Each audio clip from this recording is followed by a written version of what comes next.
Welcome to the Private Practice Startup Podcast, where we help ambitious private practitioners across the globe to brand themselves and grow their dream practices. We chat with successful private practitioners, business coaches, and marketing experts, bringing you tons of practice building ninja tips. Visit privatepracticestartup.com for awesome resources, attorney-approved private practice paperwork, and our signature marketing e-course. Here are your co-hosts, Dr. Kate Campbell and Katie Lemieux. Hey there, Startup Nation. Welcome back to another episode of the Private Practice Startup Podcast. We are very excited that you guys are here. Before we dive into today's topic, I just wanted to make sure that you guys listened to last week as we talked to Beth Alford again about a topic that you were very interested in, 3 ways you can use your content to reduce and ease the stigma of therapy. So that was a really good podcast, and you'll definitely want to make sure you check it out. For today's topic, again, another one that you requested and one that, Kate and I constantly talk about. So our title today is Getting Unstuck, transitioning from working in your business to working on your business. And we have the pleasure of interviewing Australian Damien Adler, psychologist and co-founder of Power Diary. And he's actually joining us at 3:30 a.m. in Australia to make this podcast. So we are super honored that he is here. Before I tell you a little bit about Damien, if you are new, we wanted to say thank you for choosing us. And we really value you and your time. And Kate and I just really want to help you. We have a free gift for you, and that is our A to Z cheat sheet. The essentials for building and growing your dream practice. And you can head over to privatepracticestartup.com, head over to the resources tab from there, check out the A to Z cheat sheet and go ahead and download that. That also comes with 5 days of practice building emails to really jumpstart your practice. And of course, if you are a loyal listener and already part of our Startup Nation family, we wanted to say, welcome back. So a little bit about Damien. So Damien Adler is a psychologist and co-founder of Power Diary. He and his wife built a large and successful psychology clinic, but along the way, they realized they needed the right systems and processes to really run their practice well. That's when Damien and his brother, Paul Adler, joined forces and began working on Power Diary, a practice management system built by practitioners for practitioners. Damien is also known publicly through his 10 years of regular guest segments on radio, as a public speaker and corporate trainer, and as a contributor for various TV, radio, and print outlets. Damien enjoys mountain biking, traveling, pretending to be a handyman, which I will be asking about that, and exploring near and far with his wife and daughter. Officially, welcome, Damien. How are you? Thank you very much for having me. I'm very well, thank you. We're so excited to have you talking about this topic, from working in your business to working on your business. This is something that so many clinicians really get stuck in, the trading dollars for hours and constantly just spinning their wheels working in the business. And you can't propel things forward when you're doing that. So I'm excited to hear what you have to say. No, absolutely. And I think in particular, it happens to successful practitioners. The people who get most stuck in this, they're actually the ones who have full books and by any other definition would be seen as super successful. But like you say, they get trapped in this cycle where it is a trade for their time, for money. And in fact, I call it a sugar hit, right? Because a sugar hit, a sugar hit, right? And they seriously get addicted to this sugar hit because I trade the time, immediately get this money, and that makes us all feel good, right? To have this kind of this impact, but it comes, as we know, as a cost, and we end up getting locked into this cycle of trading time for money and getting busier and busier. And so I thought I'll talk a little bit about that, and more importantly, how to get out of that cycle. And this really sort of relates at a very personal level to our own story of developing a practice and developing the system, the Power Diary system, because my wife and I, we met at college and went through and became licensed psychologists, worked in the public system for a while, and decided, we wanted to start a private practice.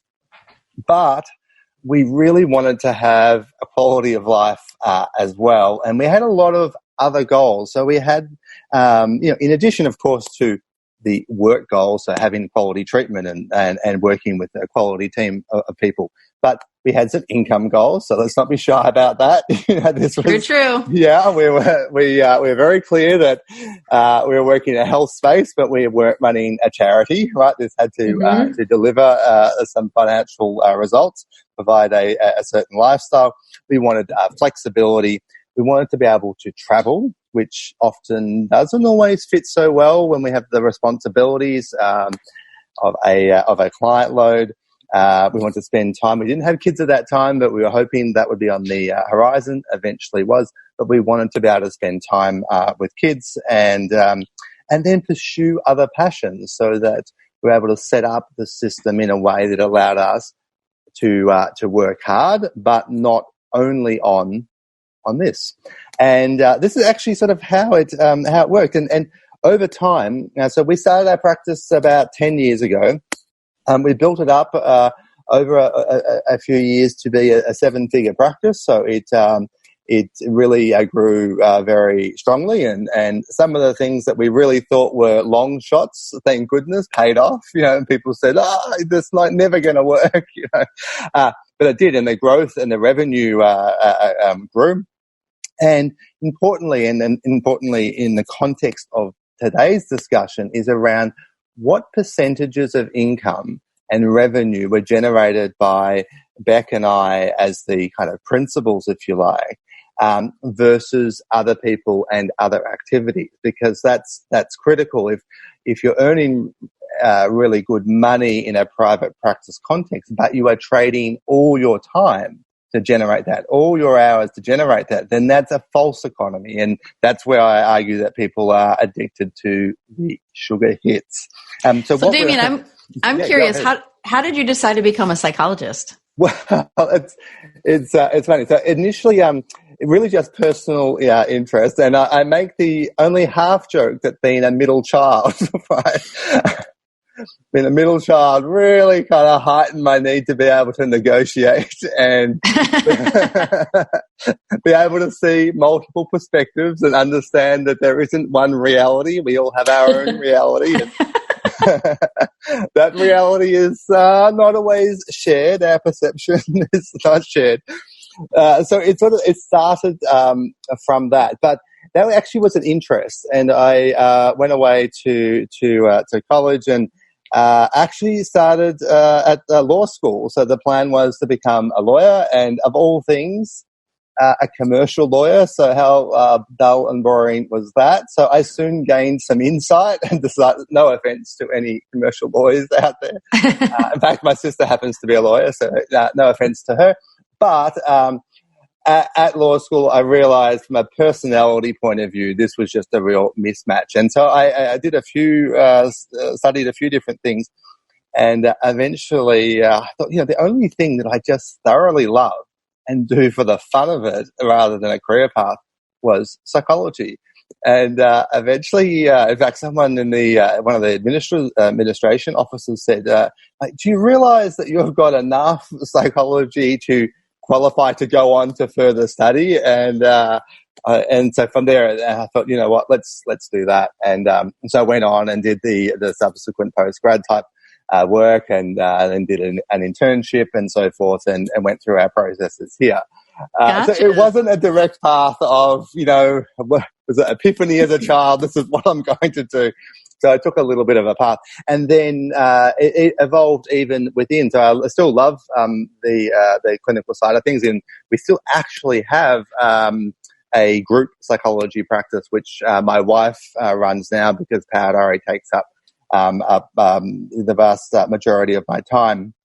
But even within, once we started psychology and we had that set of goals, sort of just realized the importance of systems. And we were looking around and just thinking, there is just nothing really good sort of out there at the time. It's about 10 years ago. We wanted it to be cloud-based because we needed the freedom. We didn't want to be stuck to some infrastructure and servers or something kind of archaic that didn't allow us to access remotely.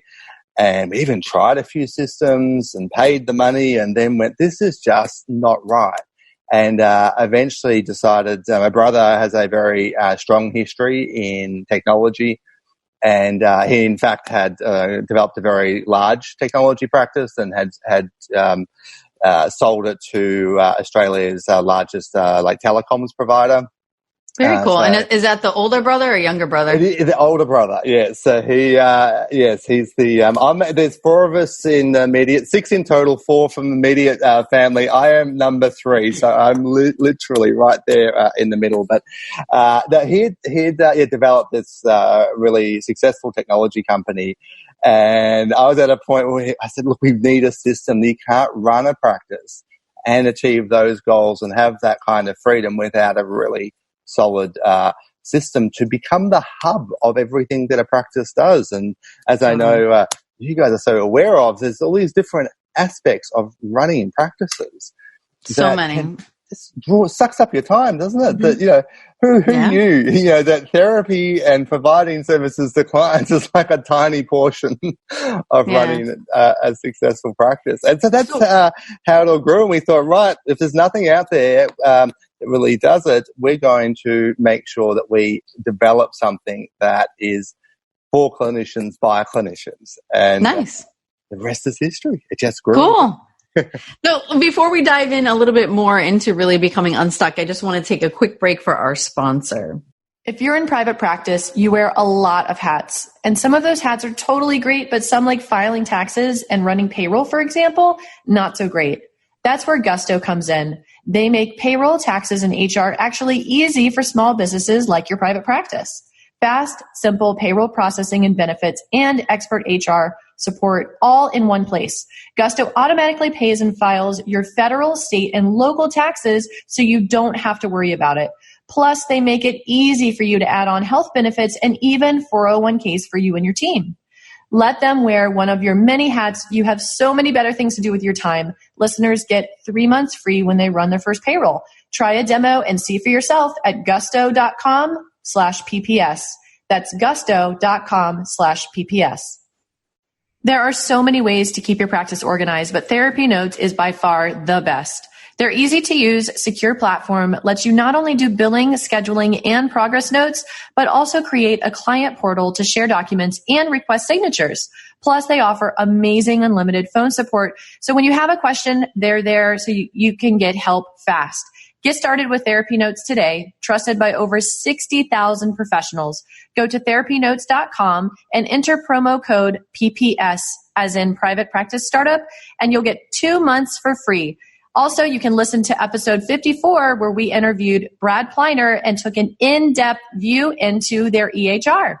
So as we get into the topic, Damien, what is your perspective on why clinicians get stuck working in the business rather than on the business? So I have a theory about how it goes, and in working with practitioners over time, it seems relatively consistent. So it typically starts out, someone has the idea, I want to start a practice, I'm a therapist, I want to start a practice. Their concerns at that early stage are going to things like, am I going to be able to eat? Am I going to have enough food on the table, enough money, and so forth? Is this going to work? So they very much are focused on survival and not yet on scale. And often it even seems silly to them to be thinking about, what if it gets too busy? What if it gets too big? And so people are often reluctant at that sort of early stage. They then start to build a reputation. They're working hard and they're often out there even hustling to kind of get known, but they're building that reputation around themselves, and they're making themselves a brand, and making themselves the brand that is recognized, but is also where the referrals have been sent to. So when people think, they're a really good marriage counselor, or they're a really good whatever that they might be doing, it's based on the name of that clinician. So that works well initially, and in fact gives people an initial sense of success, which is wonderful. It helps with motivation and helps with drive. They start getting busy and kind of booked up. Their systems typically are organic. They grow out of sort of necessity and, I need something for this, I'll use this, I need this. So it becomes patched together. And then what happens is that as the practice grows and as they get busier, they just have to do more of the same, but it means that they're amplifying an inefficient system. So they're amplifying a system that was usually designed ad hoc to meet an immediate need. not to work sort of at scale. Clinicians also overall, and I found this, it doesn't really matter whether I'm talking to people in the States, to the UK, to Ireland, to Canada, people have the same reluctance to say no to referrals. Even when they're too busy, right? And usually because clinicians are very kind-hearted and lovely people who really want to make a difference and help in the world, it means that even when they know that they're overbooked and that it's coming at a personal cost, they'll find it hard to say no. And there's always this innate fear of what if the referrals dry up? What if I'll fit this person in because who knows how long that tap will stay on? And so they'll end up finding that it grows and grows. They feel successful, but they have less time for sort of vacations, less time for family. They find that, in fact, the things that are actually globally important to them, like time with kids, for instance, being able to have, time, for instance, post a new addition to the family or going to school, they don't have time for any of that. And if they take a break and step back and think, wow, what's the cost here? It's really mega high, but they're trapped. They're trapped. Mm-hmm. And now there's this sort of situation is I know I have a problem, but I don't have the time to fix it because very true. And that's what happens. And so how do you recommend they become unstuck and with this problem? Because you're right. Because they're at this high level of doing in the business. And like you said, I like how you said how the systems kind of happen organically. And I find that systems really happen, especially when you're in a pinch, right? Like when you're in a deadline, like you create the system, but it's not duplicatable. No one else knows about it. You have it usually in your own head. Yes. You can't scale it. You can't outsource it. But now you have this high volume of time being spent to keep the business afloat, and you're probably exhausted and tired, and you don't take that time to work on the business. So how do you guide folks through that mess? Yeah, Katie, that's exactly the scenario that we see too. This I'm the only one who can run the system. Right. Mm-hmm. And so then the idea, the perceived cost of, they might even have the awareness I need some administration but then they think, well, my system is so idiosyncratic. It's so sort of me. Well, when that happens, you do this, you fill this, you open this, you enter them here. It's so complicated. It's very, very difficult to change that. So making the change means that we've got to start to break the cycle. To do that, right, we've got to understand it is not going to happen by itself. And people somehow have this, we talk about magical thinking, right, in therapy. We talk about it, we're great at educating, right, our clients and our patients about this, but we need to really be honest, this is not going to happen. So the starting point is recognizing this is not magically going to fix. In fact, if you leave it, it's going to get worse. There is no question, right? Very true. When Kate and I talk about some of the marketing myths people have, we recently added a bonus one, and we've heard this before. It's like, I'll just wait it out. Wait, what? Yeah. So, like, your business is not going to grow if you just wait it out. That's not how it works. That's right. There is zero evidence in history of that happening. It does not work. So the system is not going to just fix itself if you just, do nothing. No, exactly. The first thing that we recommend, and I've used it with people time and time again, and it works. They've got to rigidly quarantine. It can start out as a small amount of time. I'd recommend no less than 2 hours a week, right? But rigidly quarantine out, no matter what, that time is spent and dedicated to working on rather than in. Just very early on starting to turn and change the cycle. And there's a few rules around this that are important. You cannot have that time out in your office, right? Or wherever it is that you normally provide therapy and the administration and the phone rings and your email goes off, right? Because it just won't happen. Good intentions out the window because something, quote unquote, urgent is going to come up and it's going to interfere, and you're going to fit that urgent client in that for some reason is a special case, right? and it's not going to happen. And next week you'll start with the wonderful intentions. It's kind of like going to the gym, right? We have great intentions until it comes time, and then something else. So it needs to be a couple of hours a week. It needs to be every week. It needs to be free from distractions, and it needs to be away. So we get that booked in. I usually will recommend something like a Friday, because it means that the rest of the week is kind of behind us. When we start a week, what often happens is our heads are full of things that we managed to avoid last week, but then over the weekend and by Sunday night are starting to interfere with our thinking processes. So we get in there on Monday and we're thinking about all these other things. So we need to make it something like that. Okay, Damien, one thing that I'd like to add is, this appointment or this block of time, it needs to be a repeating appointment. Mm-hmm. Just block it out, right? Don't try to fit it in every week. It needs to be as important as anything else, is because when you really work on your business, this really is the thing that helps you relax more, this outsource, grow, scale. It's very essential. And I'm so grateful when I did a whole year of business coaching back in 2015 is we also, in which Kate and I have implemented into our business, is we also do a full day of the next quarter planning. So again, you're away. It's, 9 to 5, you're just planning the next quarter of your business. And it's really been invaluable. And when Kate and I actually look back, as we were planning quarter 4, we're looking back at quarter 3 and wow, everything that we had talked about regarding a certain section of what we wanted to achieve was done. Yes. And that was really cool to see that we accomplished that. Absolutely. The value that comes through from that, and that the positive feedback loop that develops from that, it's fantastic. And I would add to that too, that if you're someone who's likely to struggle with the self-discipline of that, is to hire a business coach, right? To aid in that process. And in fact, it's one of the things that my wife and I originally decided to do, was to hire a coach, right? The coach was a qualified accountant and a personal trainer, so a fitness coach, and had this background. So she was hard, right?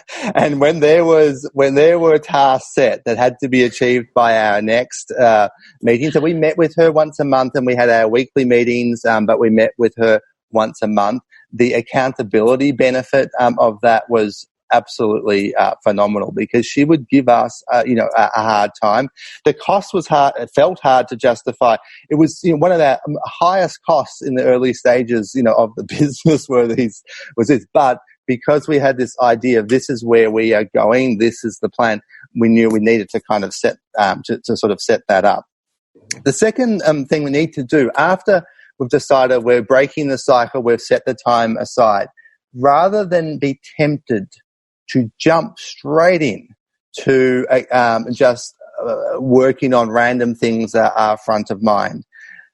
What I think is vital is to set down and define your ideal life and your ideal practice, right? Because otherwise we get really busy, and again we start to feel good that, okay, I'm doing this, I'm spending time, but we don't actually know if you're spending it that's taking you in a direction that you want to go.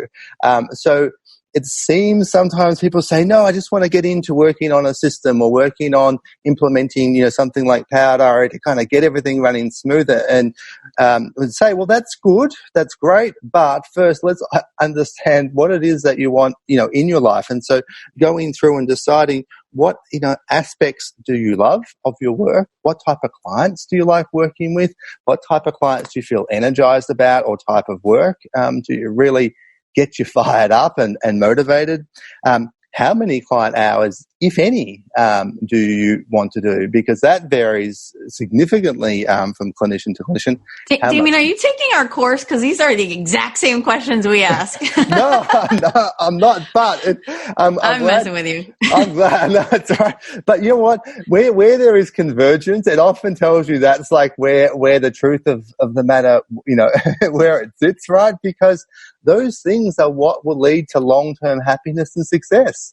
Absolutely. So Damien, I love what you're saying. And Katie jumped in and made a joke about it. And I was going to say the same thing, but in a different way. It's amazing to hear what you're talking about. It's so in alignment with what we teach in our private practice marketing e-course and coaching program.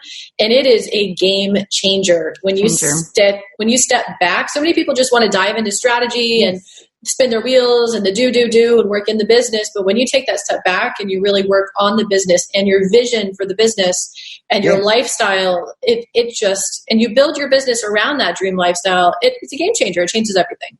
Absolutely. And that energy cycle that sort of flows from taking that process is self-perpetuating, because your life is turning out in the way that you had hoped, which is lovely, which is increasing your energy, which is allowing you to focus more on the practice and the type of practice that you've designed, and around it goes. But I should say it's not entirely coincidental that there's an alignment, because with what we're talking about, because we have you listed, and we did a post a few months back of our favorite podcasts. So Thank you. And you are right there, smack up on that list because of exactly this. You know, this the approach that you take, that financial stuff is absolutely important, but it isn't. It's part of what how you want your life to look. It's a means to an end, and not an end in itself. And you sort of take this kind of holistic view. So it is why you're on our list is not long either, of our favorite podcasts, and we send people and say, this is where you need to go, and this is what you need to be listening into, because we have these people all over the world working. We're using the system, but they need to be focused on these sorts of things. The other things that we work in, and this really fits for people too that are planning a family. Is anticipating these life events and thinking about them in advance and setting things up so that those events can occur in a way that is consistent with those goals and consistent with what people would like from their lives. And so for my wife and I, one of the things that we looked at, and everyone is different, so there's no judgment whatsoever when people make different choices or need to make different choices, but we wanted to be able to spend a lot of time in those early years. We've got one child and wanted to be able to spend a lot of time. So, even whilst building Power Diary and whilst the practice was booming as well, I spent a lot of time with our infant daughter, and had regular built-in every week daddy days where we'd go off and go swimming and go fishing and do things whilst keeping everything running and operating. But that planning, I think, leads and helps with that life sort of satisfaction and again that kind of energy drive. It's interesting that you bring that up, because we're right smack in the middle of that now. I'm due in December, and by the time this podcast actually airs in February of 2020, I'll have a probably 2-month-old baby at home, and it's so rewarding to hear you talk about this, and it's validating too, because I've worked so hard over the years to really systemize my group practice so that it runs itself, and I can take 3 months, I can step away completely, and it will run like clockwork for the team and for everything that's all set up. And then Katie and I have been working so hard over the past quarter to really prepare to take a maternity leave and step away. And we still have all of our systems and all of our content that's going to go out, and our level up videos each week in the podcast. And it's so true to really think about those family goals, your personal goals, and to be able to set up those systems so that it can really support that. That's right. And you can only really do that proactively, and you can only do it proactively if you know what it is that you're trying to achieve. So you can see now, well, hang on, I want everything like this to continue to run. What are we now? So October, you're planning and getting this organized for next February so that it all flows through. And I mean, it's the same, like in terms of, for us, our group practice and Power Diary,